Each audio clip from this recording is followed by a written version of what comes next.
Hi guys, welcome to Finding Flabulous. It's Flabulous here. I have my children in the background, so you'll probably see them at various stages during this Flabcast. Very interesting things have been happening to me for the last week or so. It seems I have been the star leading lady in the rumour mill around town, and it has been really upsetting at first. I got down to the bottom of one really awful rumour. The rumour basically was going around one of the nurses at the medical centre that I go in. You've got to understand, I live in a town of like 800 people, so it's like the rumours just go like wildfire. You can't stop them. But anyway, apparently one of the nurses at the medical centre was going around saying that she saw me on the night of the rape with this guy and I was totally into him and all this sort of stuff, and that I was filthy and that I was crying rape and it wasn't a rape and all this sort of stuff. And as you can imagine, I was absolutely devastated. I've had 3 days of just, oh my gosh, going over everything. What could have I done differently? What could I do? You know, because I could understand that people walking by would have thought, you know, maybe I was into it or something because I wasn't fighting back. I wasn't ripping out his eyes. You know, it's sort of, I've spoken to a few people about it, and all of them sort of concur that when you're in that situation, you've got two choices. You can either fight back and scream and scratch a person's eyes out and risk getting, you know, smothered or strangled or throttled or hit or stabbed, or you can think, okay, I'll just let him do what and then I'll move on. I'll try and get away from this as quickly and as you know, in one piece as I possibly can. And but it's sort of like, you're damned if you do, you're damned if you don't. If I screamed and yelled and did all the rest, then I might have ended up worse off than I am now, or, you know, but then at least people would know that I've made a huge fuss, and, you know, it's sort of bad. So I went straight to the person in question that is spreading this stuff about me, and I said, look, this is what people are saying that you're saying about me, and we've had quite a few chats since then, and she has admitted that she made a comment, but it wasn't what it had been sensationalized to be, as all rumours are. You tell them from one person and then the next person comes along and adds their little spin to it, and then the next person, and then before you know it, it's something totally familiar with what was originally said. And then today I find out I'm in another rumour, and it's just like, it's like I cannot win. I am just constantly in the rumour mills, you know. It's like no one has anything better to do than sit around talking about my life and what I'm doing or who I'm doing or whatever the fact may be. And my boy.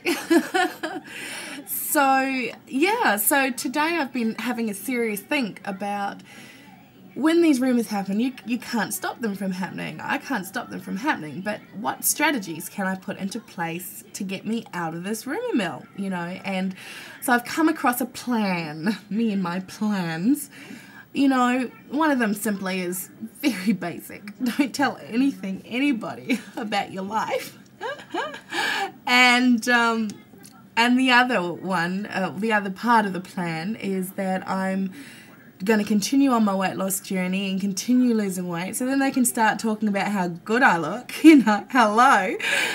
And the other strategy, obviously, is that I just put down my head and do my thing and, you know, work on the businesses that I'm working on, you know, make them successful, roll up my sleeves, do the hard work, make them successful, and then, you know, they'll be talking about my success and how great I look and what a lovely person I am and how I've changed from my previous rumours, hopefully. The idea, I guess, is that you look at your life, and I've been thinking about it too in the respect of a celebrity, you know. They can't do any single little thing without it being spread all over the tabloids, you know, and these rumour mills are like tabloids here, especially in a small town that I'm living. So I decided that I'm going to live my life like a celebrity. You know, hey, I'm not a celebrity yet, but I'm certainly going to live like one. And I decided I'm just gonna, you know, hold my personal life and my family things very dear to my heart, and not tell people everything about me, which is kind of hard because obviously with this blog I pretty much spread out my whole business to all the world, you know. I mean, there's some anonymity in that you don't know me personally, but then I think, you know, what if someone around town that does know me comes across my blog? Then I'm in trouble, you know, because I'm just talking about so much stuff. And yeah, and so that's basically my strategy. I am a celebrity now, and I'm going to live like a celebrity. I'm going to protect my family and my life, not tell everybody everything, keep my head down, do my thing, and then just let it blow over. I mean, if I got upset at every single rumor that came my way about me, you know, I couldn't live a life, and I'd end up feeling very trapped, which I do. I must admit, I am feeling very trapped, you know, especially living in such a small town, having this reputation being smothered all over me, everyone talking about things, that it's just like, well, I can't stop him, so all I can really do is change my ways and try and not let it bother me, and just, you know, make something of myself and give them something to talk about that's positive, you know, rather than negative all the time. So yeah, so I guess the question I'm asking all you today is, do you have other good advice as to how strategies that I can put in place to stop these rumors and to move on with my life? And when a rumour comes about, what do? Do you go back to where you've heard the rumours come from and follow the trail? Do you forget about it? Because if you follow the trail, then you have to, if there's slight truth in the rumour or whatever, then you have to basically defend yourself or whatever. Or do you just let them go and just, you know, brush them off and, you know, think, oh, well, if they've got nothing better to talk about, then, well, at least I'm making their day by talking about me, type of thing. So please respond and give me your advice as to what I should do about being in the rumour tabloids all the time. Okay, enough for now. Cheerio, and join with me soon. Ciao.